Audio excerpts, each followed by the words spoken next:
After 2 weeks of fighting in the Kursk region, even pro-Ukrainian Western military journalists and experts began to admit that Russian troops still managed to stabilize the situation in the region. According to many independent Western experts and analysts, stabilization of the situation is observed in the Syrskyi and Koronevsky districts of the Kursk region. Moreover, referring to their own sources in the Ukrainian General Staff and the Pentagon, many Western experts also recognized that the armed forces of Ukraine are suffering heavy losses in manpower and equipment.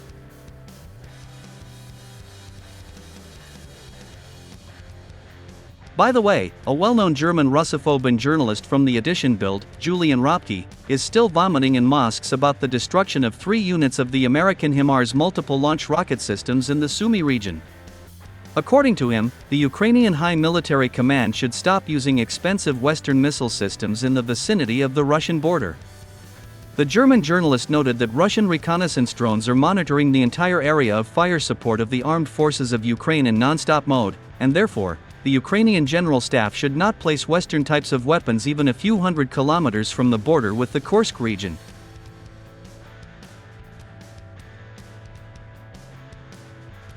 At the same time, it is worth noting that the HIMARS missile systems destroyed in the Sumy region were most likely supplied to Ukraine by Germany in May of this year. Let me remind you that back then, a real scandal broke out in Germany over the transfer of HIMARS missile systems to Ukraine. German politician for the party Alternative for Germany, Bernd Schattner, even accused the country's defense minister of wastefulness and called on the German authorities not to give Ukraine such expensive missile systems. Now Germany is furious. Less than 3 months later, the Ukrainian armed forces lost all the HIMARS multiple launch rocket systems that Berlin handed over to Kiev.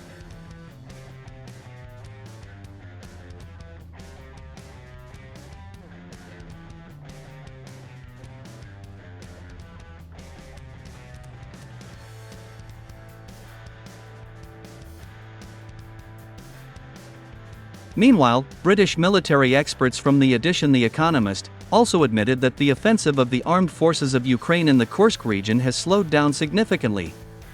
Moreover, British experts noted that the Russian High Military Command has fully calculated the tactics of the Ukrainian army in the Kursk region and is quite successfully resisting it. According to them, in the first days of the offensive, the Ukrainian armed forces used the surprise factor and the absence of professional Russian soldiers in the Kursk region, as a result of which the Ukrainian army managed to take control of quite extensive territories. However, on the third day of the confrontation, the armed forces of Ukraine began to lose the initiative in the Kursk region, as the Russian High Military Command sent well-trained units, including Spetsnaz and Marines, to the combat contact line.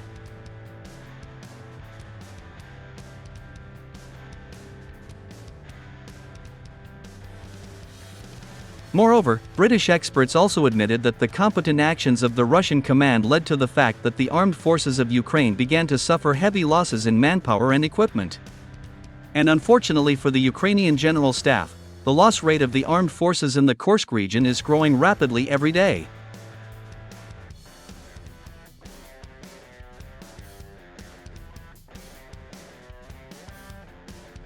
Insiders in Kiev claim that the commander-in-chief of the armed forces of Ukraine, General Alexander Syrskyi, is under great pressure from the Kiev authorities.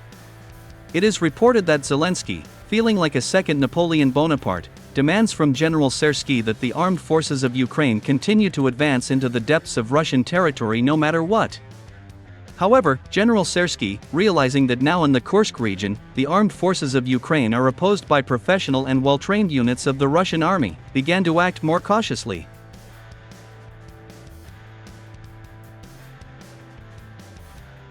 It is reported that General Syrskyi completely abandoned the idea of continuing to advance into the depths of Russian territory. At the moment, the Ukrainian armed forces are attacking Russian positions only on the flanks, along the border of the Kursk and Sumy regions. All this is done in order to create more effective and powerful lines of defense, so that the armed forces of Ukraine can stay on the territory of the Kursk region for as long as possible.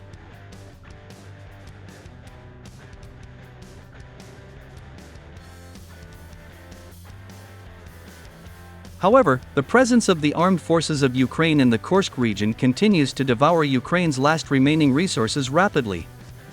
Against this backdrop, Zelenskyy began to beg the United States, France, and Britain for another large-scale financial and military assistance. According to military experts, Zelenskyy began to beg the West for another large-scale assistance 2 weeks after the invasion of the Kursk region for a reason. The fact is that he understands perfectly well that the remaining reserves and resources of Ukraine can allow the Ukrainian army to remain in the Kursk region for no more than 60 days.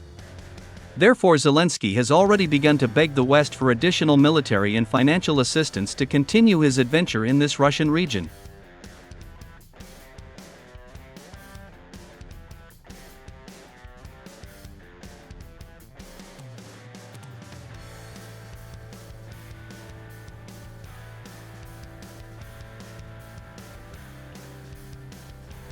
Meanwhile, observing Russia's actions, many Western think tanks began to recognize that Moscow had managed to reverse the situation in the Kursk region to its advantage.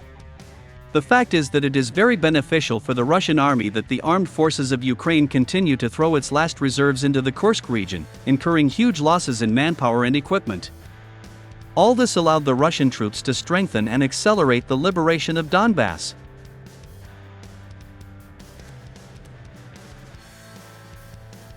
In the last 5 days alone, the Russian army has liberated 4 settlements in Donbas. Moreover, on August 19, 2024, settlements such as New York and Vyemka also came under the control of the Russian army.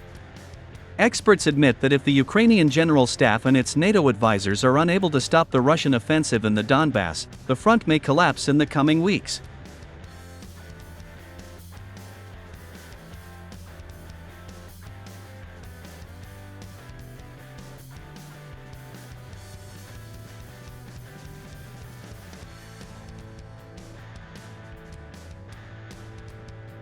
The mood of Western think tanks was also spoiled by Russian Telegram channels. In particular, the Telegram channel SHOT stated that on August 18, 2024, Russian Marines from the 810th Brigade of the Black Sea Fleet managed to destroy an enemy column with the help of FPV drones during a change of deployment in the Kursk region. Simultaneously with this, Russian Marines also managed to capture 30 Ukrainian saboteurs in the Syrskyi district of the Kursk region. As it turned out, there were also 15 foreign mercenaries among these Ukrainian saboteurs.